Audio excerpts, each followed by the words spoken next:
the man in the grease paint pants. Alan Klein's here. Where's he gonna be? Should we go up to our room? Yeah.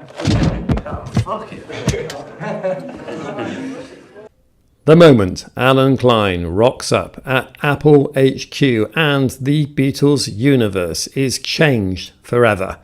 No wonder George stumbles over Klein's fearsome reputation, parodied by John Belushi here as Ron Klein.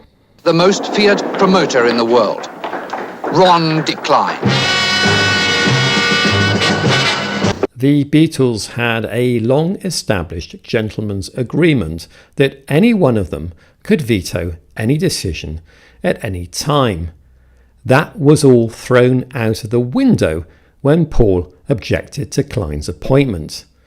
Tellingly, John first talks up Klein to both George and Ringo when Paul is absent. What did you want to talk about? Well, just that I saw Klein and that, you know. Oh, Klein? Yeah, Klein, Alan Klein. Oh, I see, yeah. Yeah, and it's, you know, it's very interesting, Yeah. you know, from a lot of angles. Klein had a long-harboured ambition to get the Beatles under his control, viewing them as one of the most valuable assets in the recording industry. In Fred Goodman's 2015 book, The Man Who Bailed Out the Beatles, Made the Stones and Transformed Rock and Roll, he asserted that in 1964 Klein approached the Beatles manager Brian Epstein with an offer for the Beatles to sign with RCA for $2 million. Epstein was not interested, saying he was loyal to EMI. Once Epstein had died, the field was clear for Klein to swoop in. Klein contacted John after reading his press comments that the Beatles would be broke in 6 months if things continued as they were. For John, Klein became a confidant and enabler during a time when he was growing increasingly disillusioned with the Beatles. Klein supported John's burgeoning partnership with Yoko Ono and validated his desire to break away from the band's obligations. This further alienated Paul, who wanted to preserve the Beatles as a functioning group. Klein, like John, was raised by his aunt from an early age. With a forensic eye for detail coupled with an accountancy background, he successfully was able to negotiate an increase in the royalties and earnings for a wide variety of artists, ranging from Sam Cooke to the Rolling Stones. However, he deployed dubious practices, with many of his artists' back catalogues ultimately ending up in the ownership of Klein's company, ABCO. On his desk, he proudly displayed a plaque with a corruption of the 23rd Psalm, stating, "Yea, though I walk through the valley of the shadow of death, I shall fear no evil, for I am the biggest bastard in the valley." A dogged Klein was present 8 months later from his initial meeting at Apple at the final business meeting the Beatles ever had, George absent due to his mother's illness. It was the moment that they all signed the new improved contract with Capitol Records. Paul, as can be seen from these photos taken on that date, is less than enthusiastic, but was happy enough to renew the more favourable terms Klein had negotiated with Capitol. It was at this same meeting, following an argument, that John announced that he was leaving the Beatles. Paul and Klein, briefly united, managed to convince John not to issue a public statement, so as not to impact on further pending contract negotiations they had with both EMI and Capitol. And eventually, when Alan Klein came in, I think he was the final straw. He got a meeting with John and Yoko the night before we were due to have a big sort of State of the Nation meeting. And John and Yoko arrived the next day, and John issued a statement saying, all my affairs are now in the hands of Alan Klein. Everything I do must go through him. And we were due to sign a deal with Capitol Records. which was what we were all there for, this meeting. And Klein apparently had said to John, look, don't say anything. John had expressed his desire to, like, leave the group. And Klein, being a businessman, had said, don't say anything till after they've signed the new Capitol deal, which he was involved with. I'd been arguing for weeks about his percentage and stuff. I figured we were a big act. We could give him 15%. The others were saying, no, he's got to have 20. I said, we're a big act, guys. Real big group. He'll take 15. Don't you worry. They said, no way. Anyway, so John was at that meeting, and he just suddenly let it out. He just looked at us all. We were sitting around like this, and John just said, I wasn't going to tell you till after you signed the Capitol deal. He said, but I'm leaving the group. And he just looked at us, and our jaws just fell. And we all went kind of white. And he said, it's kind of a great feeling, telling you. It's kind of an adrenaline rush. He said, it's like, you know, telling someone you're getting divorced. He said, it's kind of, you know, a little bit weird, but I'm leaving the group. What Paul refused to do was to sign an agreement, either with Klein or ABCO, with his preferred option of working with his in-laws, the Eastmans.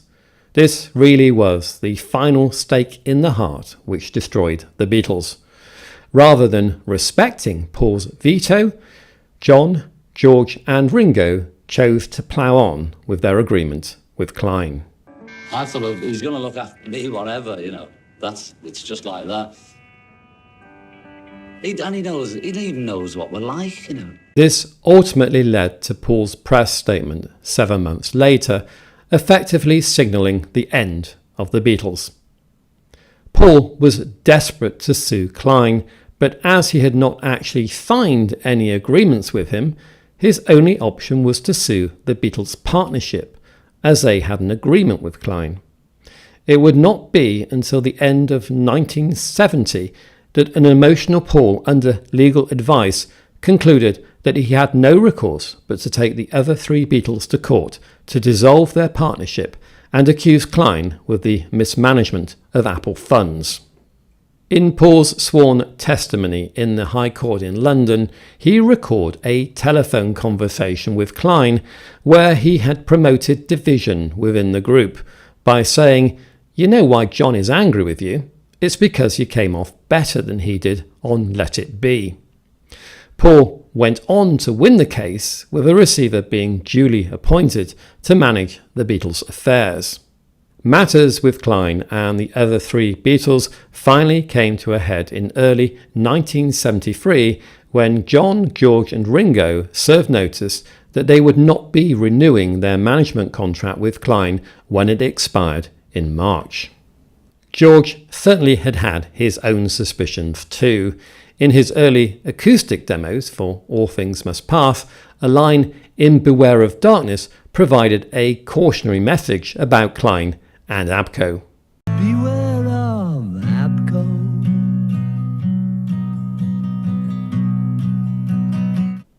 Klein responded to being sacked by suing the Beatles and Apple at a court in New York to recoup costs owing to ABCO. They then sued him in the London courts, citing excessive commission fees, the mishandling of the concert for Bangladesh, his misrepresentation of their individual financial standings, and his failure to ensure that Apple Records artists prospered under his control. Rumours persisted over Klein's handling of the concert for Bangladesh. The album and movie had reportedly raised over $15 million for charity. Klein failed to register the shows as a UNICEF charity event, so the proceeds were denied tax-exempt status in Britain and the US.